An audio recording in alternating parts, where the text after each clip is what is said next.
وہ آیت آ رہی ہے جی 108 نمبر، یہ بڑی مشہور آیت ہے. یہ میں نے مختلف اوقات پہ جب بھی انٹرنیشنل کوئی افیئرز آتے ہیں، خصوصاً گستاخانہ کارٹونز کا ایشو آتا ہے، مسلمانوں کے خلاف جو کمپینز ہوتی ہیں، اس میں نے ہمیشہ اس آیت کو کوٹ کیا ہے. یہ قرآن حکیم کا ہی ایک سمجھ لیں اعجاز ہے. یہ قرآن کی تعلیمات ہی اتنی زبردست ہیں. وَلَا تَسُبُّوا الَّذِينَ يَدْعُونَ مِن دُونِ اللَّهِ، مت گالیاں دو، مت برا بھلا کہو ان ہستیوں کو جن کو یہ اللہ کے سوا پکار رہے ہیں. یعنی کسی نے اگر اللہ تعالیٰ کے بارے میں نیگیٹو جملہ بولا یا پروفٹ کے بارے میں، تو آپ نے یہ نہیں کرنا کہ وہ جن کو بڑا مانے ہوئے ہیں آپ ان کو گالیاں دینا شروع کرتے ہیں بدلہ اتارنے کے لیے. یہ اللہ نے اجازت نہیں دی. اگر کسی ہندو نے نعوذ باللہ قرآن کی توہین کر دی یا مسجد کی توہین، تو ہمیں اجازت نہیں ہے کہ ہم جو ہے ان کے مندروں کو گرانا شروع کرتے ہیں. یا کسی نے ہمارے نبی الاسلام کے بارے میں کوئی بات کی تو ہم اس کے کسی بڑے کے بارے میں، چاہے وہ جھوٹا ہی کیوں نہ ہو، سچے کے بارے میں تو ہم سوچ بھی نہیں سکتے نا. یہ اسلام کی خوبصورتی ہے. اللہ کے فضل سے جب کبھی اسلام کے خلاف پروپیگنڈا ہوا کرسچنز کی طرف سے، جیوز کی طرف سے، آپ کبھی نہیں دیکھیں گے کہ مسلمان حضرت عیسیٰ علیہ السلام یا حضرت موسیٰ علیہ السلام کی توہین کرنا تو بڑی دور کی بات ہے، اس طرف ان کا وسوسہ اور دماغ بھی نہیں کبھی جاتا. کہیں تحت شعور میں ایسی بات ہی نہیں ہے. الٹا جب جیزس کرائسٹ کے خاکے بنے ہیں، کرسچنز نے اس کی مخالفت دی کہ مسلمان مقابلے پہ آ گئے کہ یار یہ توہین ہے. کیونکہ ہمیں تو سکھایا گیا کہ ایک پیغمبر کا انکار گویا سارے پیغمبروں کا انکار ہے. لا نفرق بین احد من رسلی، ہم رسولوں میں ایمان لانے میں فرق نہیں کرتے، سارے پیغمبروں کو مانتے ہیں. کوئی شخص کسی ایک پیغمبر کا بھی انکار کر دے وہ اسلام سے خارج ہے، وہ پیغمبر کوئی بھی ہو. کیونکہ یہ دین جو ہے اس کا کسٹوڈین اللہ ہے، یہ پیغمبر اللہ کے ریپریزنٹیٹیو ہیں، اس دین کا پائنیئر بانی اللہ ہے.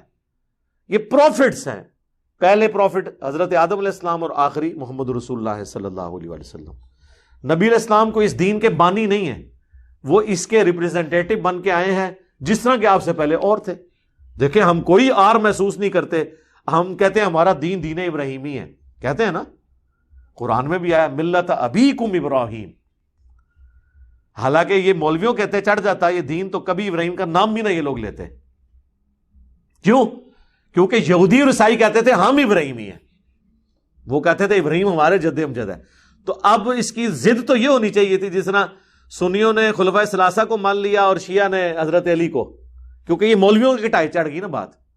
جب پیغمبر اس چیز کو ہینڈل کرتے ہیں نا، تو وہ یہ نہیں کرتے کہ بھئی ابراہیم، اگر تم ابراہیم کی اولاد ہو بنو اسرائیل تو ہم تمہیں انکاری ہو جائیں گے. نہیں، اللہ نے بڑا واشگاف انداز میں کہا کہ 2 دفعہ وَأَنِّي فَضَّلْتُكُمْ عَلَى الْعَالَمِينَ، ہم نے بنی اسرائیل کو سارے جان والوں پر اس زمانے میں فضیلت دی تھی. کوئی آر نہیں ہمیں یہ بات ماننے میں. اور پھر اللہ نے کہا کہ یہودیوں اور عیسائیوں، تم حضرت ابراہیم علیہ السلام کے بارے میں کلیم کر رہے ہو تو مَا كَانَ إِبْرَاهِيمُ يَهُودِيًّا وَلَا نَصْرَانِيًّا، ابراہیم نہ یہودی تھے نہ نصرانی تھے. وَلَٰكِنْ كَانَ حَنِيفًا مُسْلِمًا وَمَا كَانَ مِنَ الْمُشْرِكِينَ، بلکہ وہ تو سب سے ٹوٹ کر اللہ کے ہو گئے تھے، وہ مسلم تھے اور مشرک نہیں تھے. یہ ٹونٹ کیوں اللہ نے کروائی؟ یہ ٹونٹ آج ہم پہ بھی ہے. یہودیوں نے حضرت یعقوب کے ایک بیٹے یہودا کے ساتھ اپنی نسبت جوڑ کے اپنے آپ کو یہودی کہنا شروع کر دیا، اور پھر یہ بھی کہنا کہ اسحاق جو ہیں وہ حضرت یعقوب کے جو والد تھے جن کا بیٹا تھا یہودا، حضرت اسحاق جو ہے وہ ابراہیم کے بیٹے تھے. ابراہیمی بھی ماننا اور پھر اپنے آپ کو یہودی بھی کہنا. کیا ابراہیم علیہ السلام اپنے آپ کو یہودی کہتے تھے؟ نہیں، وہ تو پہلے تھے، وہ مسلم تھے. نصرانیوں نے حضرت عیسیٰ علیہ السلام کی وجہ سے اپنے آپ کو نصرانی کہنا شروع کیا. تو اللہ تعالیٰ نے کہا کہ بھئی ابراہیم، حضرت عیسیٰ علیہ السلام بھی تو حضرت ابراہیم کی اولاد میں سے ہیں، بنو اسرائیل میں سے ہیں. نسلاً تو یہودی ہے نا، عقیدے میں نہیں، نسلاً. رسولاً الی بنی اسرائیل، بنی اسرائیل کی طرف رسول تھے، ان کی قوم میں سے تھے. تو اگر حضرت ابراہیم علیہ السلام کو اللہ تعالیٰ کہہ رہا ہے کہ آپ جب ان کے ماننے والے ہو تو اپنے آپ کو یہودی اور نصرانی نہ کہو، بلکہ کیا کہو؟ مسلم. ابراہیمی بھی نہیں کہا کہو. دیکھیں، ابراہیم کی پیروی کرنی ہے. تو میرے بھائی، اگر اللہ تعالیٰ ابراہیم علیہ السلام کے ساتھ جڑے ہوئے لوگوں کو بھی کہہ رہا ہے کہ تم نے مسلم اپنے آپ کو کہنا ہے، تو جو شخص ابراہیم علیہ السلام کی دین کی ترویج کے لیے دنیا میں آیا ہے، محمد رسول اللہ صلی اللہ علیہ وآلہ وسلم، ان کے ماننے والے اپنے آپ کو بریلوی، دیوبندی، اہل حدیث، سنی، شیعہ کہیں گے. ہم تو اپنے آپ کو محمدی بھی نہیں کہتے. یہ تو ہم کبھی حنفی شافی کے اختلاف میں محمدی اپنے آپ کو آنری طور پہ کہہ رہے ہوتے ہیں، ادروائز ہم محمدی بھی نہیں، ہم مسلم ہیں. نبی علیہ السلام تو اس چیز کو پسند نہیں کریں گے کہ ہم اس طریقے سے اپنے آپ کو ریپرزینٹ کریں. وہی مسلم تھے. وَأَنَا أَوَّلُ الْمُسْلِمِينَ قُلْ إِنَّنِي هَدَانِي رَبِّي إِلَىٰ صِرَاطٍ مُسْتَقِيمٍ. اے نبی تم فرما دو اللہ نے میری رہنمائی کر دی ہے اس سیدھے راستے کی طرف. دیناً قیما ملت ابراہیم حنیفا، وہ دین جو سیدھا ہے، قائم ہے ابراہیم کی ملت پہ، جو سب سے ٹوٹ کر ایک اللہ کے ہو گئے تھے. حنیفہ کہتے ہیں جو سب سے ٹوٹ کر ایک اللہ کا ہو جائے. یہ امام حنیفہ والا حنیفہ نہیں، یہ الف کے ساتھ ہے. وما کان من المشرکین، اور وہ مشرک نہیں تھے. قل ان صلاتي ونسكي ومحیای ومماتی للہ رب العالمین. اے نبی تم فرماؤ بے شک میری نماز، میری قربانی، میرا جینا، میرا مرنا سب اللہ کے لیے، لا شریک لہ، میں اس کے ساتھ کسی کو شریک نہیں ٹھہراتا. وَأَنَا أَوَّلُ الْمُسْلِمِينَ، اور نبی یہ بھی فرما دو سب سے پہلے میں مسلم ہوتا ہوں، سب سے پہلے میں اللہ کے سامنے سر تسلیم خم کرتا ہوں. اب مجھے بتائیں قرآن جو ایک دفعہ ترجمے سے پڑھ لے وہ کبھی اپنے آپ کو بریلوی، دیوبندی، اہل حدیث، سنی، شیعہ کہہ سکتا ہے؟ تو یہ جو آپ کے بزرگان دین جن کو آپ کہتے ہیں یہ قرآن کی تفسیریں لکھ کے مرے ہیں، انہوں نے قرآن سے یہ حاصل کیا ہے کہ تفسیر لکھ کے بھی اپنے آپ کو وہ فرقوں میں بانٹ کے گئے. اس قرآن سے نکالا کیا ہے انہوں نے؟ اور پورے قرآن کا تانا بانا اس کے گرد ہے. آپ دیکھ لیں.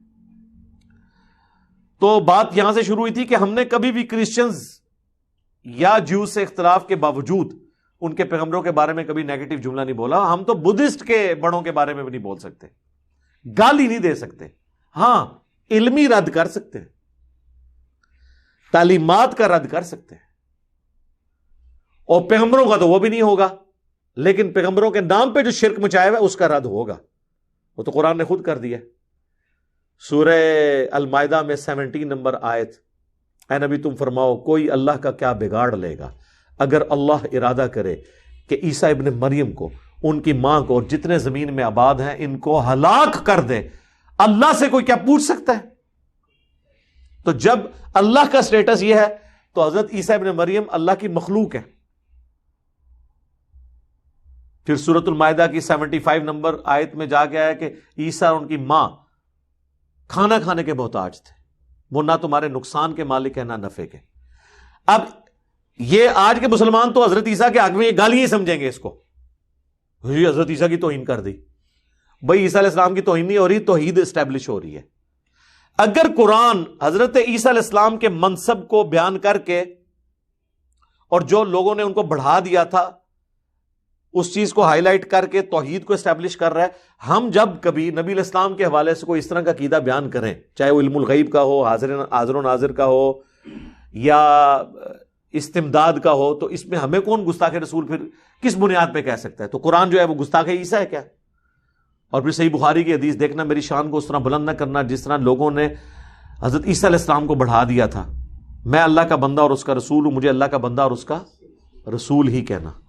تو نبی علیہ السلام نے اپنا سٹیٹس کلیئر کیا ہے، اس کو کوئی گالی نہ سمجھے. اسی طریقے سے یہ میں آیت پہ اس لیے بول رہا ہوں کہ یعنی مسلمانوں میں جو فرقے ہیں سب سے زیادہ یہ میرے اوپر لگائیں گے آیت کا کہ بھائی دیکھو بھائی یہ آیت بھی پڑھ رہا ہے کہ جی کسی کے جھوٹے خداؤں کو گالی نہ دو، وہ تمہارے سچے کو دیں گے. تو میرے بھائی ہم گالی نہیں دے رہے، ہم ان کا سٹیٹس کلیئر کر رہے ہیں. ہم جیسس کرائسٹ کو گالی نہیں دے رہے، ان کا سٹیٹس کلیئر کر رہے ہیں. ہم آپ کے بزرگوں کو گالی نہیں دے رہے، ان کا سٹیٹس کلیئر کر رہے ہیں. گالی یہ کہ آپ گندے الفاظ ان کے بارے میں یوز کریں. جو آپ کے بعض علماء کہتے ہیں نہیں گستاخوں کو گالیاں دینا تو ثواب کا کام ہے. اس پہ پھر میری ویڈیو آئی تھی یار کہاں سے، جو وہ جھوٹے توڑ موڑ کے دلائل کو پیش کرتے تھے، میں نے اس کا رد کیا. فَيَسُبُّ اللَّهَ عَدْوًا بِغَيْرِ عِلْمٍ، اگر تم یہ کام کرو گے تو اس کا نتیجہ یہ نکلے گا کہ وہ تمہارے اللہ کو گالیاں دیں گے بغیر علم کے، جہالت کی وجہ سے، دشمنی میں آ کے. یہ اس کا رزلٹ نکلے گا. تو اس کا پھر کیا ہوگا؟ پھر اور آگ بھڑکے گی، دنیا کا امن برباد ہوگا. بہتر یہ ہے کہ تم یہ کام کرو ہی نہ، کہ جس کی وجہ سے اینڈ رزلٹ اس کا یہ نکلے. کذالک زینا لکل امۃ عملہم، اسی طریقے سے ہم نے ہر امت کے لیے اس کے اعمال مزین کر دیے ہیں. یعنی اللہ تبارک و تعالیٰ کا تو کام تھا دعوت پہنچانا، اس کے باوجود شیطان کے ہتھے چڑھ کے لوگ اپنی نظریات کو، اپنی محبت کو دین کا رنگ دے کے اڈاپٹ کر رہے ہیں. بس ان کے لیے ان کے اعمال سنور چکے ہیں. ثم الی ربہم مرجعہم، اس کا اینڈ رزلٹ پھر کیا نکلنا ہے کہ تمہیں اپنے رب کی طرف لوٹایا جانا ہے. فینبئہم بما کانوا یعملون، وہ پھر بتا دے گا انہیں جو کچھ وہ دنیا میں کام کیا کرتے تھے. اسی آیت کو لوگ اس اعتبار سے بھی مس یوز کرتے ہیں. وہ کہتے ہیں جی چھوڑ دیں، آپ کسی کو نہ بتائیں کیا سچ ہے کیا جھوٹ ہے، آپ پہ آگے جا کے پتہ لگ جائے گا. یہ وہی ہے کہ پھر اللہ تعالیٰ بتا دے گا کہ آخرت میں کیا ہوگا. یہ تو اللہ تعالیٰ یہ بتا رہا ہے کہ دعوت کے باوجود اگر کوئی حق قبول نہیں کرتا، کانٹیکسٹ یہ چل رہا ہے، تو آپ نے ٹینشن نہیں لینی. کیا مطلب دن تو فیصلہ ہو ہی جائے گا نا. اس کا یہ مطلب کب ہے کہ دعوت کا کام چھوڑ دینا ہے، یہ دعوت نہیں کرنی، یہ رزلٹ نہیں ہے اس میں سے. یعنی دعوت کرنے کے بعد ٹینشن نہیں لینی، اللہ تعالیٰ فیصلہ کرے گا. باقی اگر کوئی کہتا ہے نا آپ نے کسی کو سمجھانا نہیں، اسے آگے جا کے پتہ چل جائے گا، سرکار آگے پتہ نہیں چلے گا، لگ پتہ جائے گا. ہاں یہ لگ نو پیچھے لے آؤ تو یہ پتہ لگے گا، اہلا پتہ لگے گا. اگر قیامت والے دن قادیانیوں کو یہ پتہ چلا کہ غلام احمد قادیانی نے ہمارے ساتھ دھوکہ کیا تھا، تو ان کو یہ پتہ لگنا ان کے لیے کوئی فائدہ مند ہوگا؟ اگر بریلویوں کو قیامت والے دن یہ پتہ چلا کہ انہوں نے مکے مدینے کے نام پر سواریاں سوار کر کے جا کے بریلی میں اتاری اور وہ بیچارے اسے مدینہ شریف ہی سمجھتے رہے، تو ان کو یہ چیز فائدہ دے گی؟ دیوبندیوں کو اگر قیامت والے دن جا کے یہ بات پتہ چلی کہ ہمارے ساتھ تو دھوکا ہوا ہے، گنگو شریف، ہاں گنگوئی کے تھے جہاں سے، یہ گنگو شریف والوں نے ہمارے ساتھ دھوکا کیا ہے، تو ویسے اب میری ویڈیوز کے بعد تو کوئی نہیں کہہ سکتا، میرا خیال ہے دنیا کا کوئی دیوبندی نہیں بچا کہ جسے میاں کا نہ پتہ چلا ہو. اس کے باوجود بھی نہ ان کو پتہ چلے. اور یہ میں نے یقین کریں ان لوگوں کو بدنام کرنے کے لیے نہیں کیا تھا، یہ ہمارے پاس آخری حال ہے. جس طرح پاکستان انڈیا کو کہتا ہے نا ہم فوج میں آپ کا مقابلہ نہیں کر سکتے، اگر الٹیمیٹلی کچھ ہوا تو ہم نے چلا دینا ایٹم بم، کیونکہ ہمارے پاس کوئی راستہ نہیں ہے نا. یہ ہمارے پاس ایٹم بم ہے کہ نہ یہ قرآن کو مان رہے ہیں نہ حدیث کو مان رہے ہیں، پھر ہم کیا کریں ان کے ساتھ؟ ہم کریں یہ کہ جن بابوں کی وجہ سے قرآن حدیث نہیں مان رہے نا، بابے مکاؤ.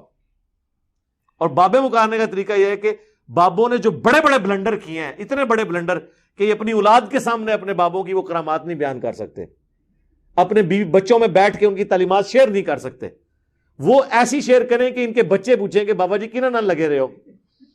ہاں جی، تو پھر کیا ہوگا؟ اس کا اینڈ رزلٹ ہے کہ بزرگوں سے اعتماد، جیسے یہ بزرگوں کی جو آکاش بیل اترے گی نا، تو آپ دیکھیں یہ درخت کس طرح پھلے پھولے گا. یہ بیل اکھاڑنی پڑے گی. بیل اکھاڑنے کے لیے بھائی ہمارے ہاتھ تو جو بھی ہتھیار آئے گا ہم نے یوز کر دینا ہے. اور اللہ کا شکر ہے یہ ہتھیار ایسا یوز ہوا ہے. اچھا مجھ سے پہلے بھی اس پلانٹ ارتھ پہ ایک بندے نے یہ ہتھیار یوز کیا ہوا ہے اور اس نے کامیابی حاصل کی ہے. کون ہے؟ احمد بریلوی صاحب یار. جی ہاں، 100 سال پہلے اینی جی انہوں نے اسام الرحمن لکھ کے پوری دیوبندیت فیل کر دی تھی. ایک بندے نے اتنا بڑا مدرسہ جن کے ہزاروں علماء اور ان کی پبلک، ایک بندے نے انہیں فیل کر دیا ہے. اسام الرحمن میں انہوں نے 5 گستاخانہ عبارتیں ہائی لائٹ کر کے فتوے لگائے اور پبلک کو یہ پڑھا دیا یہ گستاخ رسول ہے. اور تسی جو مرضی کر لو، دیوبندی بریلویوں کا مقابلہ کر ہی نہیں سکتے. یہ کام انہوں نے کیا ہوا ہے پہلے. میں نے خیر اس کو پھر ریورس انجینئرنگ کی ہے کہ پھر کسی کو نہیں، یعنی یہ فارمولہ وہاں سے میں نے لیا ہے. چوری نہیں کیا سرکار، چوری تو ہوتا ہے وہ اگر وہ تو پوری دنیا میں پھیلا کے گئے ہیں.